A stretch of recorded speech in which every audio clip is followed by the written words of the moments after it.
True Earth Whisperer. The Lost Art of Dyads in a World That Debates Everything and Understands Nothing, by Sunny Davis. Copyright 2025 HMS Books and Gifts. All rights reserved. Disclaimer.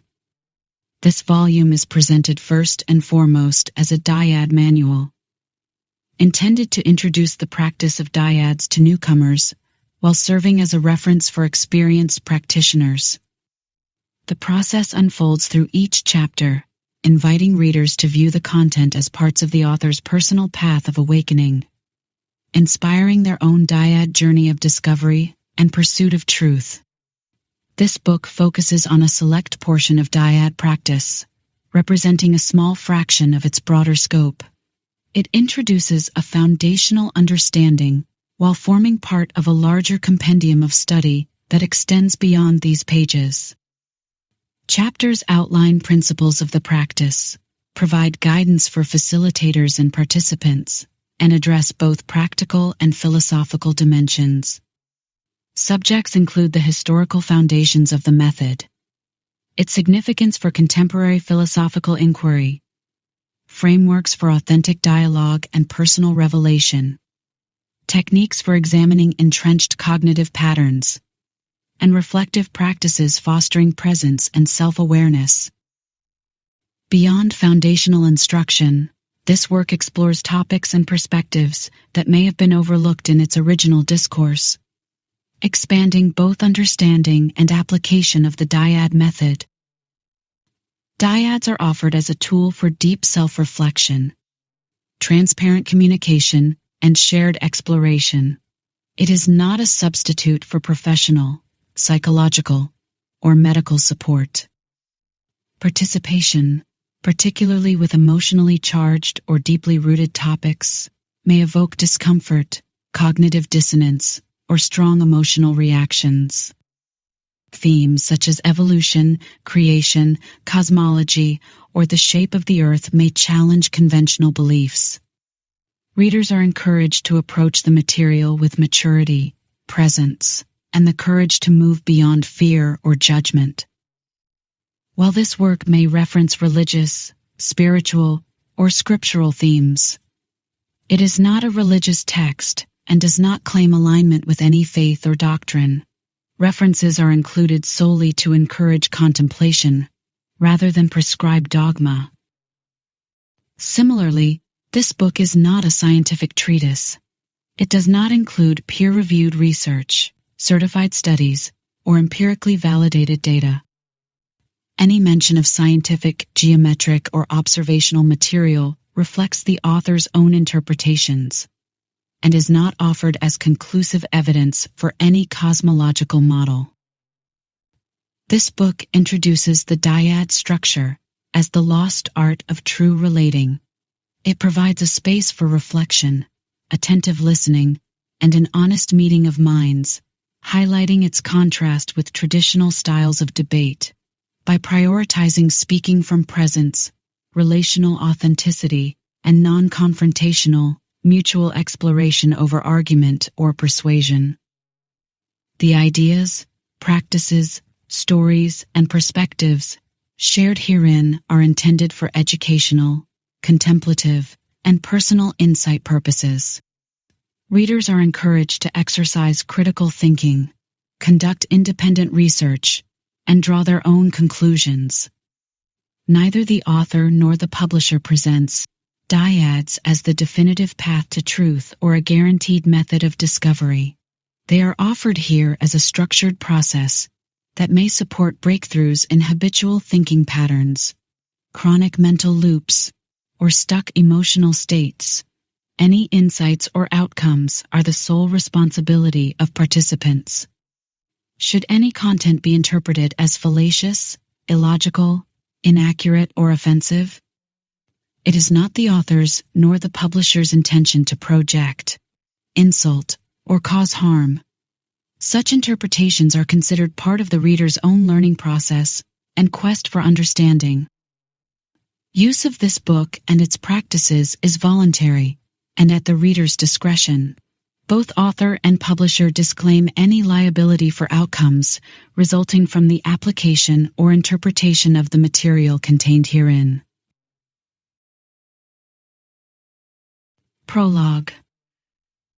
The earth is old now, older than memory, older than the names we once gave to stars, ancient, cloaked in silence, yet within rests the vast archive of all that has ever been.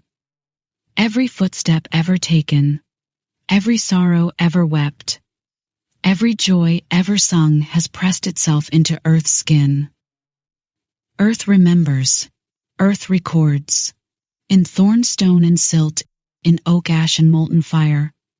Earth keeps the memory of beginnings, from the first trembling breath of existence, even before time bore its own name. Earth has listened. And though it speaks, Earth's voice is not one easily heard. It is not a voice made for ears. It comes as the murmur of roots deep in the dark, the slow sighing of tectonic plates, the rhythm of ocean against shore. Earth utters truths in a language lost to all who now walk the surface, a tongue no scholar can yet decipher, no mystic fully grasp. Yet time itself has been an ally to the seekers, bit by bit, fragment by fragment. Earth's secret codes have begun to reveal themselves again. What seemed like silence was scripture. What seemed like chaos was a map. The mud, the lava, the crystal bones. They pulse with messages from the before and the beyond. Each eruption, each quaking fold in Earth's crust is not destruction alone, but declaration. A whisper from what was, a prophecy of what is still to come. Earth speaks volumes, yet who among us truly listens? The earth is not silent. The earth is waiting. Preface.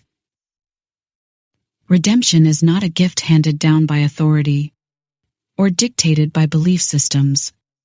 It is a reclamation, a turning toward clarity and understanding. Knowledge is the doorway to that redemption, but knowledge alone is not enough.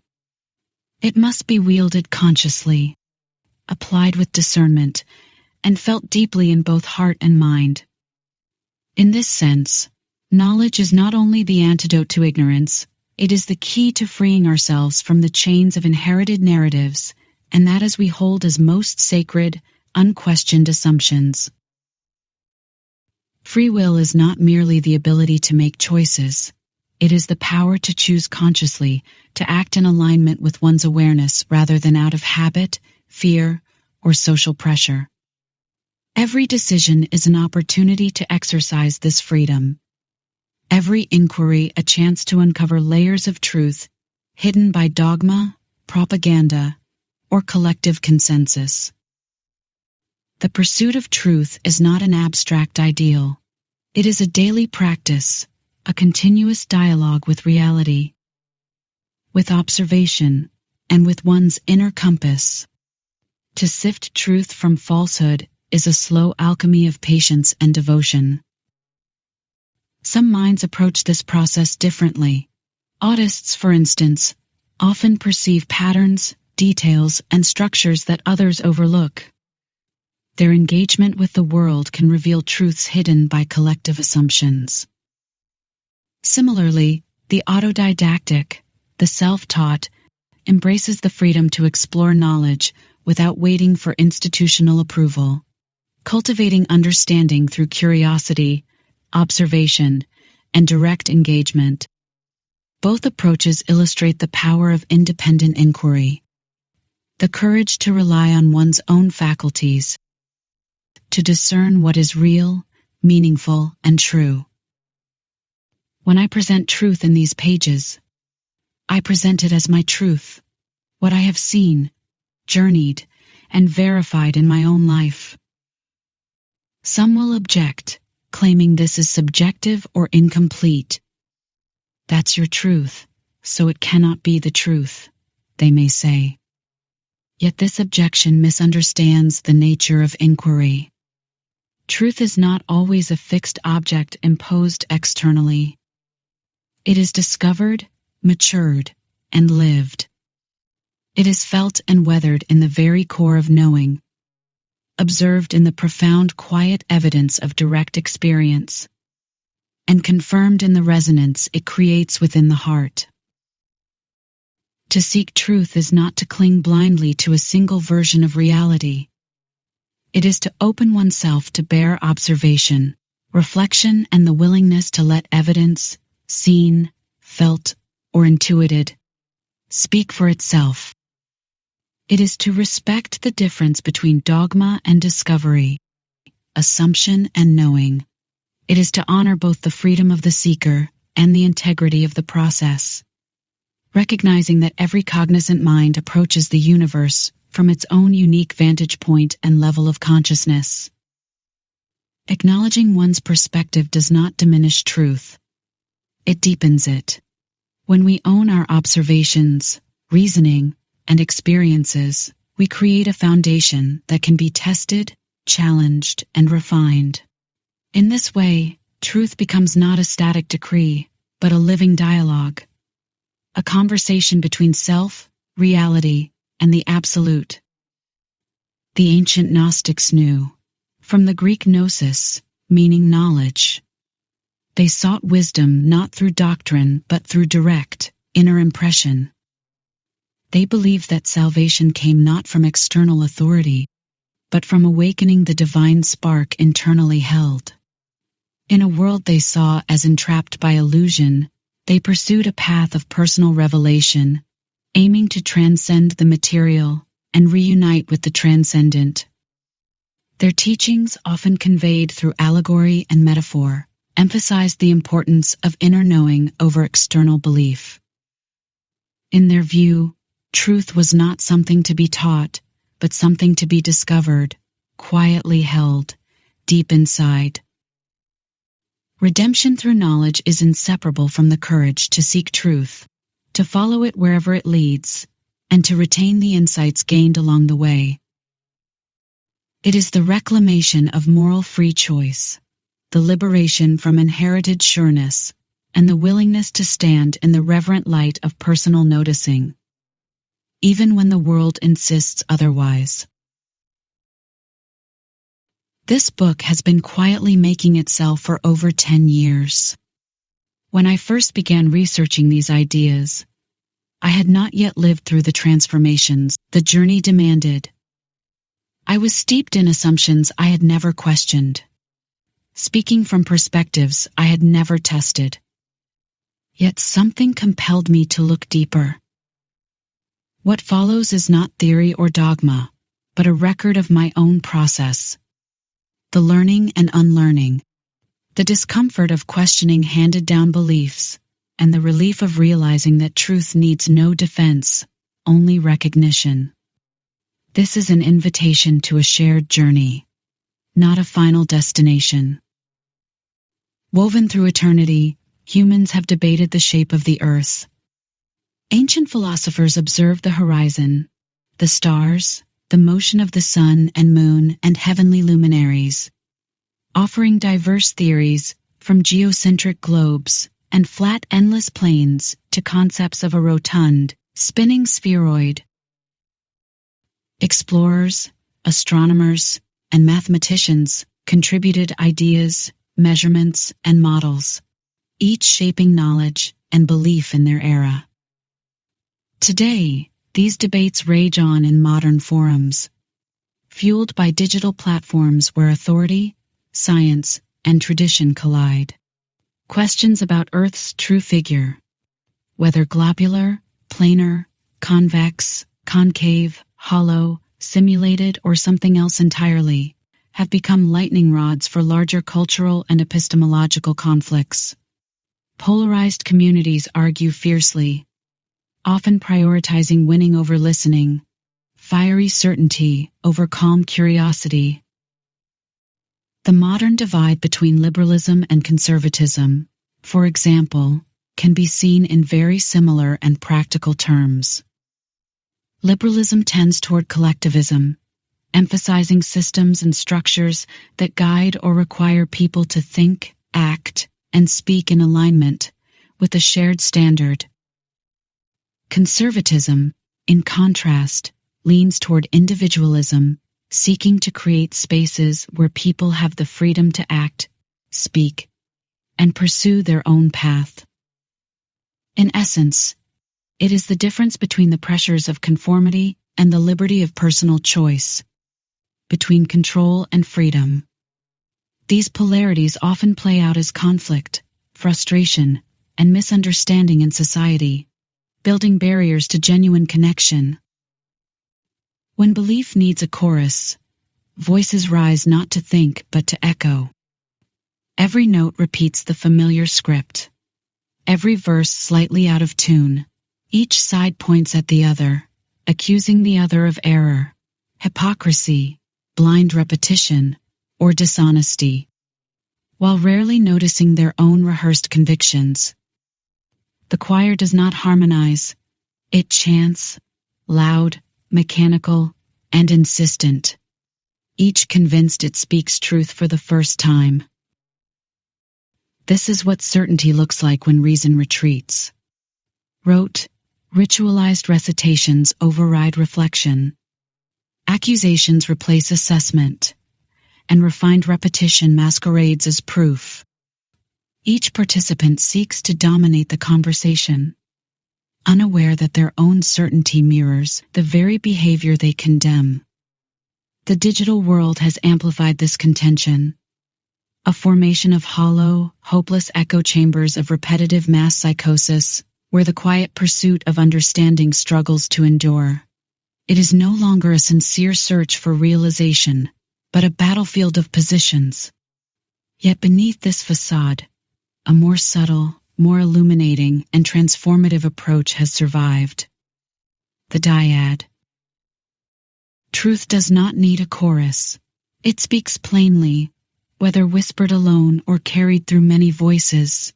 Its authority rests not in volume, rehearsal, or blame, but in clarity, in the courage to be curious, and in the willingness to listen without judgment. This ancient practice invites two people to engage in honest, attentive, and deeply respectful exchange. Not to convince, not to debate, but to witness and drift through truth together. And yet, within a dyad, these rigid positions can soften. Whatever assumptions, beliefs, or ideological positions you bring can be examined, dissolved, and even set aside without judgment. The dyad is a space where even the weight of political division loses its power, where listening deeply allows each person to encounter the other as a human being first, and a worldview second.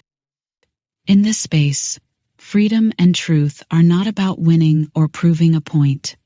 It is about presence, precision, and the shared purity of perception toward insight, appreciation, beauty, and wisdom. This book is a guide to that process, alongside time-tested tools like the trivium, grammar, logic, and rhetoric, which teach us how to think, not what to think. It offers practices to cut through illusion, reconnect with the holiness of direct experience, and cultivate discernment, both in the material and spiritual realms.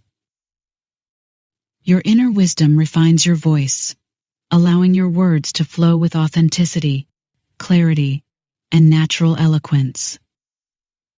If you choose to journey through these pages, I invite you to loosen your grip on certainty, to listen unattached, to speak with honesty, and to open yourself to the possibility of unearthing what has always already been quietly present at the root of the unseen.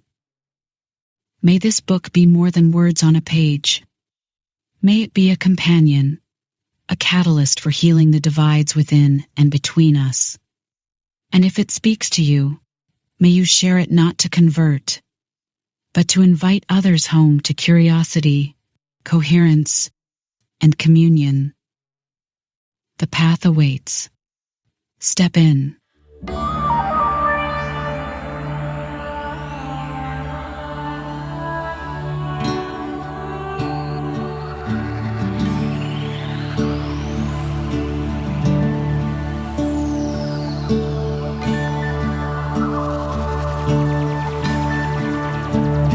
I become